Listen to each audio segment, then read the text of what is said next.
problem was that most of the weight of the engine was distributed on the unpowered 6 leading wheels. This is a problem because the only driving wheel has most of the engine's weight.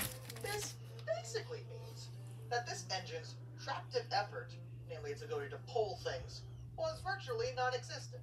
It couldn't pull anything uphill ever. Not ever. Do it, but not nearly as quickly or efficiently as any other train riding the rails at the time. The only railroad that ever gave these engines a shot was the Camden and Amboy Railway in New Jersey, and that is purely because their particular line of rails had basically no grades. There were no hills to speak of. And on a level surface, this engine could do just fine for the most part.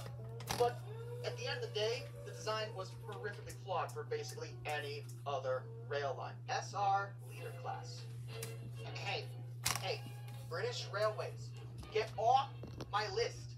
Why are you still here? You take up more than half of my... I'm not trying to pick on the UK. I'm an American, yes. And we threw the tea in the harbor, yes. But that was like over 200 years ago. And, you know, I'm a little over it.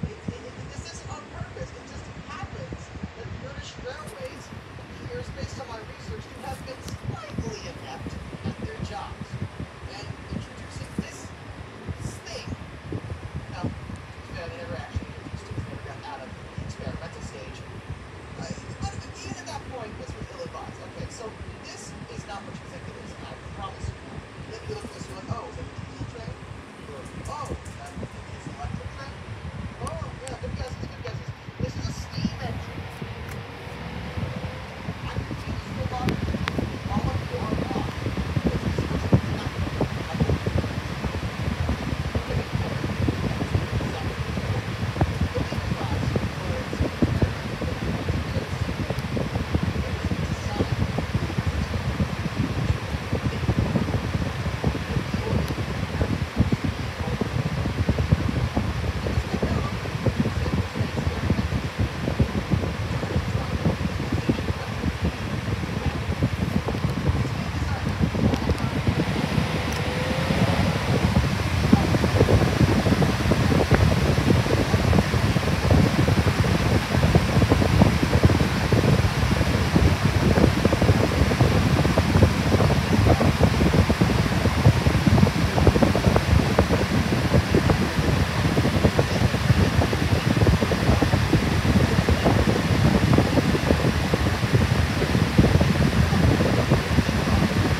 Generally are.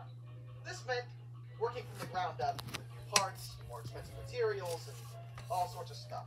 In addition, the train had to be completely enclosed.